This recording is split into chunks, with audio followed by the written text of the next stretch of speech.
రోడ్ల మీద ట్రాఫిక్ ఎట్లుంటుందో అందరికీ ఎరికైన ముచ్చట్నే. ఇక ట్రాఫిక్ జాలదన్నట్టు ఇగో రోడ్ల మీద గిట్లా ఆవులు బగ్గనే తిరుగుతున్నాయట.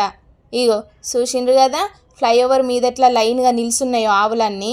ఇక అప్పుడే గిదే రోడ్ల మీద పోతున్న సీఎం రేఖా గుప్తా మేడము ఆవుల్ని చూసి కాన్వాయ్ కూడా ఆపింది. కారు దిగిన సీఎం మేడంని చూసి ఆడున్నోళ్ళందరూ మస్తు పరిశాన్ అయినరు. ఈ ఎంబటే ఆడున్న ట్రాఫిక్ వాళ్ళను పిలిచి గిదేందయ్యా గిది, రోడ్ల మీద గిట్లా పశువులు తిరుగుతుంటే మీరేం చేస్తున్నట్టు, రోడ్ల మీద చచ్చిపోయేటోళ్ళకు అడ్డం వచ్చినాయి అంటే పెద్ద ప్రమాదాలు జరుగుతాయి కదా, ఎంబటే వీటిని ఇడికించి పంపియాలని ఆర్డర్ వేసిందట.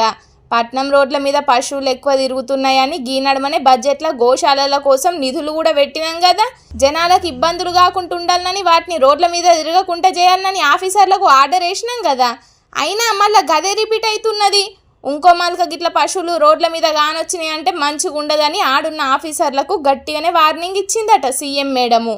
చూడాలే మరి సీఎం కాన్వాయ్ పోతున్న రోడ్ల మీదనే పరిస్థితి గిట్లుంటే కడమ జాగల్లో జనాలు ఎంత తిప్పలు పడుతున్నారో ఏమో పోన్రిగి జీవాలతోని.